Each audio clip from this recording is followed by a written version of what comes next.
¿Qué pasa, accionistas? Estamos en nuestro canal de YouTube Componiendo Capital. Y en el vídeo de hoy vamos a hablar de Medical Properties. Medical Properties es un REIT que se dedica a comprar y alquilar hospitales. Es una empresa que yo actualmente no tengo en cartera y que ha sido pues bastante comentada a raíz de ofrecer un alto dividendo y bueno, del castañazo que lleva últimamente en cotización. Actualmente el precio de la acción ronda los $5 y capitaliza unos 3 billones. Es una empresa a la que considero que le pesa bastante la deuda y recientemente pues ha tenido noticias como el recorte del dividendo o la venta de activos. En este vídeo vamos a echar un vistazo un poquito a la cotización de la empresa, a esas noticias más relevantes, al informe anual de 2022 y a los resultados que ha publicado en el tercer trimestre de 2023. Así que vamos al lío. Antes de seguir con el vídeo, vamos con la cláusula de exención de responsabilidad, que es que yo no soy ni asesor financiero ni un profesional del sector. Este vídeo es únicamente informativo y puede contener errores y equivocaciones, por tanto no es una recomendación de inversión de ningún tipo. Cada uno debe realizar sus propios análisis y cada uno es el único responsable de sus decisiones de inversión. Ya estamos aquí viendo el desempeño de la acción y podemos ver que desde el 2013 pues ha seguido, bueno, lo que sería una trayectoria más o menos estable hasta el 2019, que se pega una buena subida y alcanza un precio de unos $24 por acción.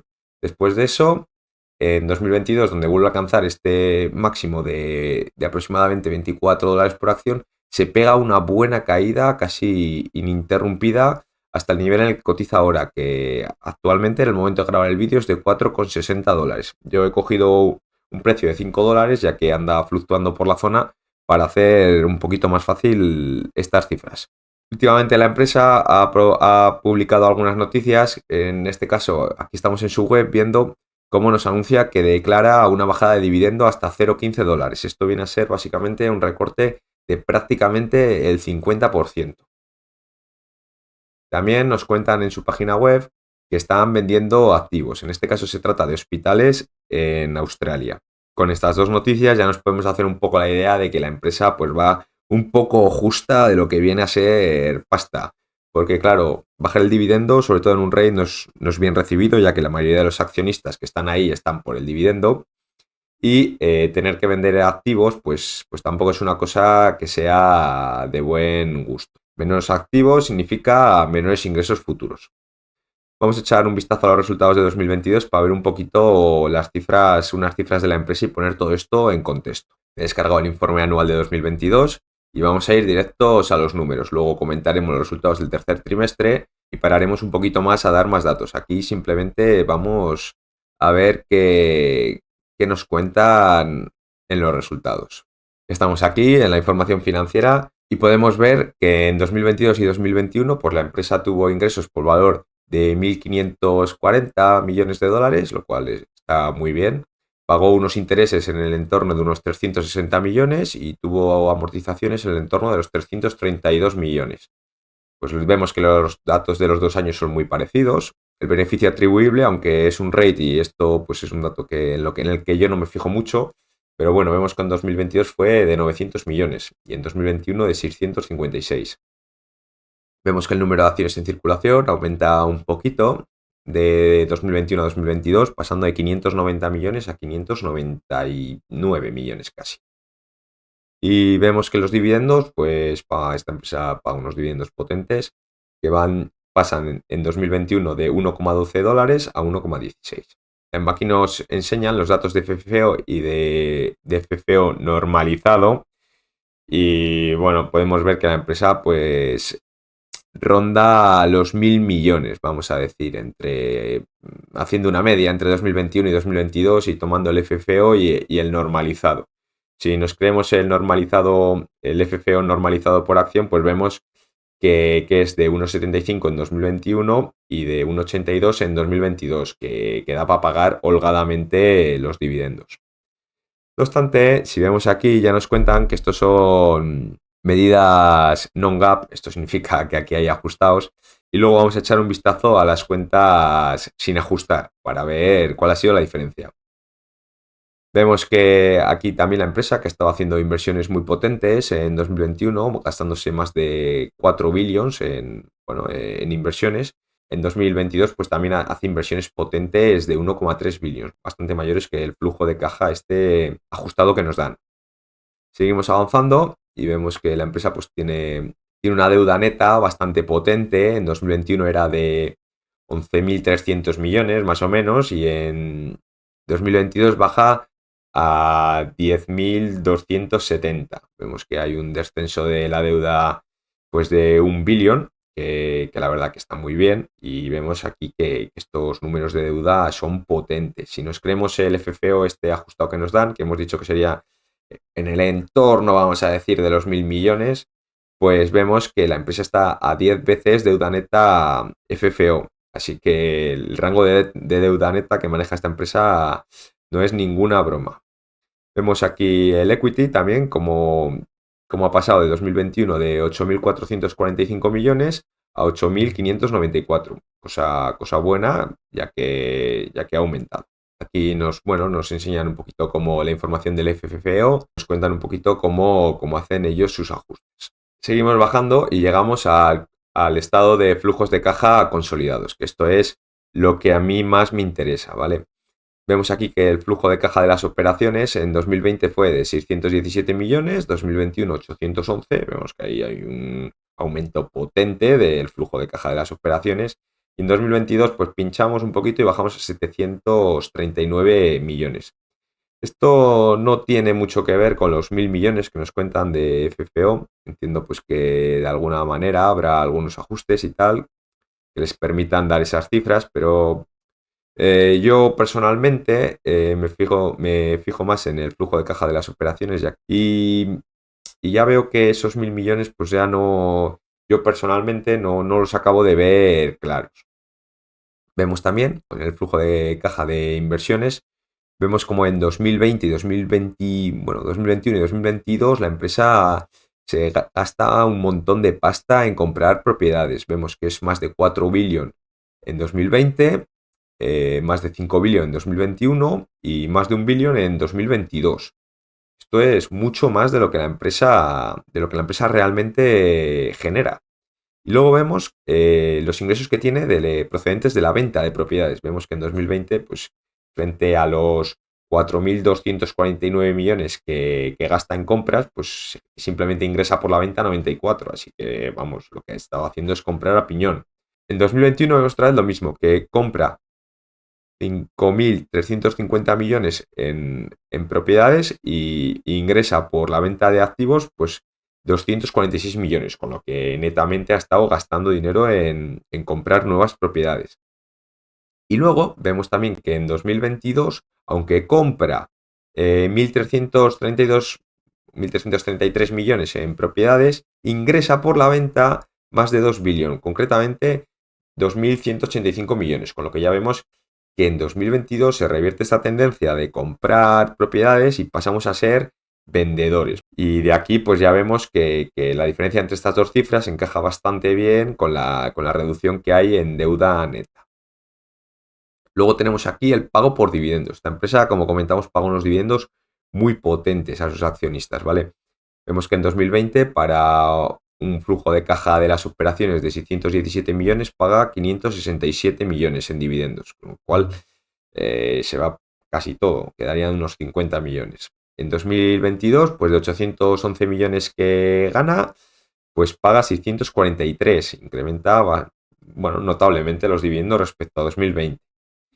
Y vemos aquí como en 2022 esto hacía otra vez peor pinta porque pasamos a ingresar menos, esos 739 millones que comentábamos, pero el pago en dividendos aumenta y sigue potente, que llega casi a 700 millones.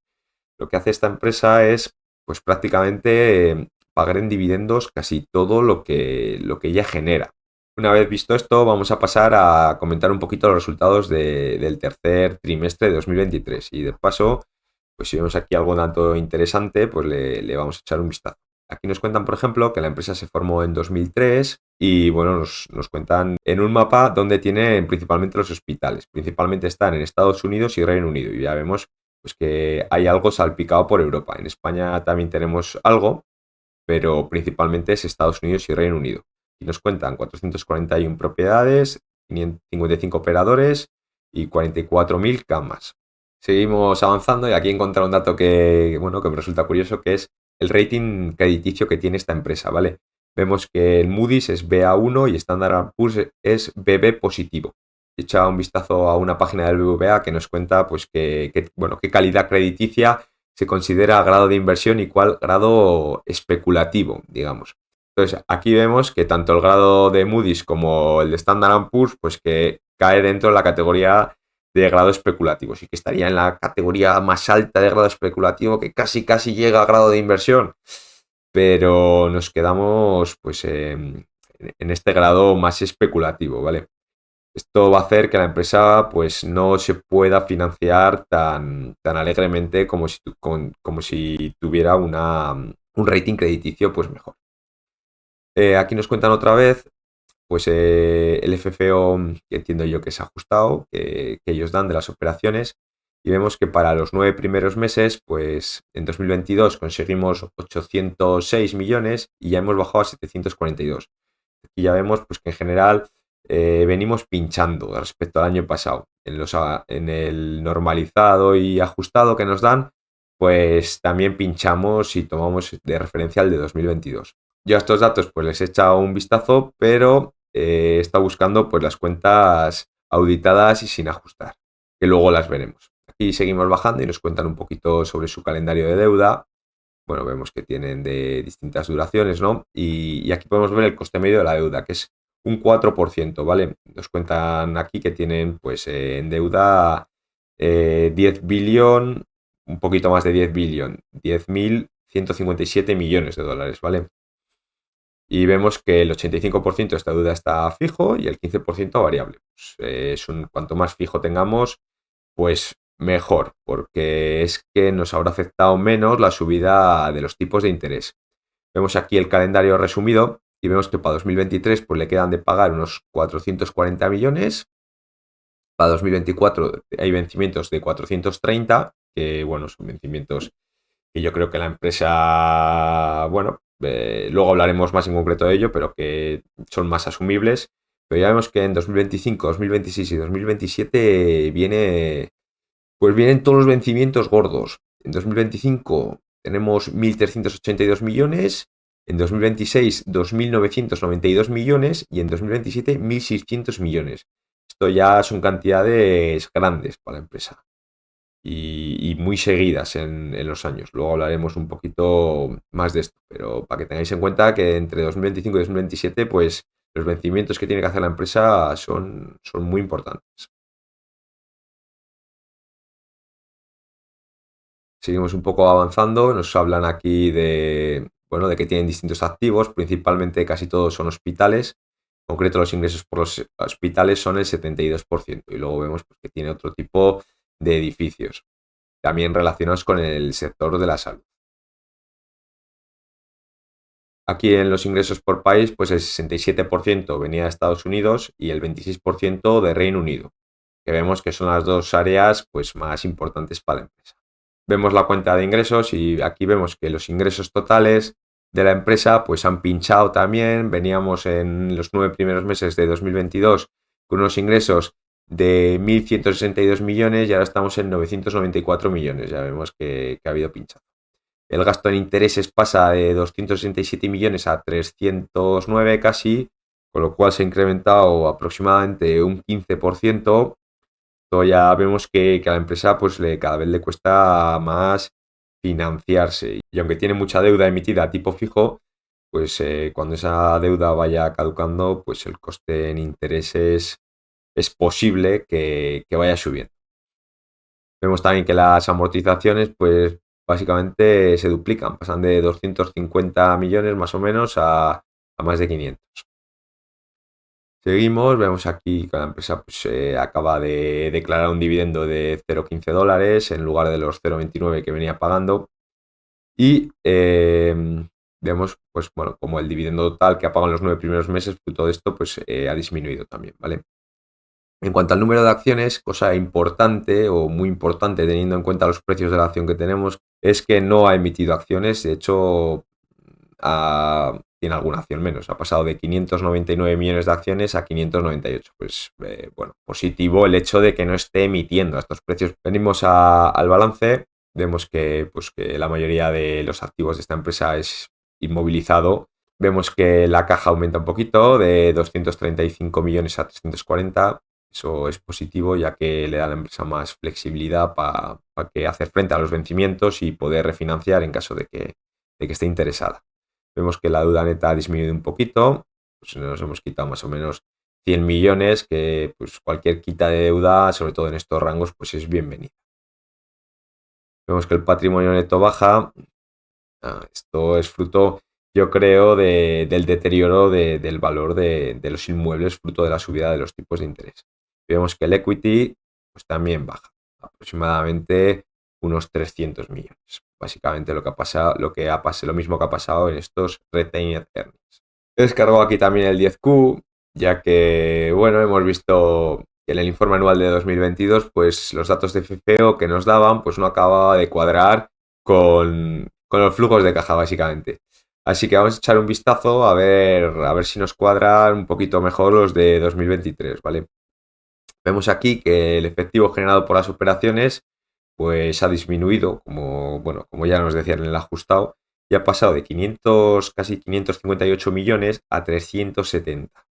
Vemos que estos 370 es un número bastante diferente al que nos da la empresa, que básicamente eran, pues bueno, dan distintos números, pues serían 742 en Funds from Operation, en normalizado Funds from Operation serían 733 y en ajustado pues 603, pero vemos que estos números, aunque sea el ajustado, que es el menor, que es 603, pues no tiene nada que ver con estos 370 millones que aparecen por aquí. Esto, la verdad, que bueno, que me parece un número pues muy importante, sobre todo teniendo en cuenta los vencimientos de deuda que tenemos. Vemos aquí, si seguimos un poquito mirando las cuentas, que las adquisiciones pues han bajado drásticamente a 235 millones. Recordemos que en 2022 y 2021 la empresa estaba haciendo gastos muy potentes en comprar propiedades. Tenemos que hemos ingresado 589 millones frente a 235 que hemos empleado. Es decir, estamos netamente vendiendo inmuebles. Bueno, aquí nos cuentan también que están construyendo cosas y tal, a que había un gasto de 80 millones por hospitales que estarán echando a andar. Y si venimos aquí al pago de dividendos, pues vemos que la empresa ha destinado unos 524 millones a pagar los dividendos. Y claro, si hemos generado pues 370 millones y hemos pagado 524, pues esto significa que esa diferencia en dinero pues la hemos sacado o vendiendo activos o pidiendo deuda. Y eso para una empresa que tiene estos rangos de deuda, pues lo veo como una práctica peligrosa, por así decirlo. Y bueno, finalmente me gustaría hacer una pequeña reflexión sobre los aspectos positivos y negativos que he visto a la empresa. Pues yo lo más positivo que veo personalmente es que, echando así números gordos, como si cogemos un precio de 5 dólares por acción y echamos un número de 600 millones de acciones, pues tendremos que la empresa capitalizaría por unos 3 billones.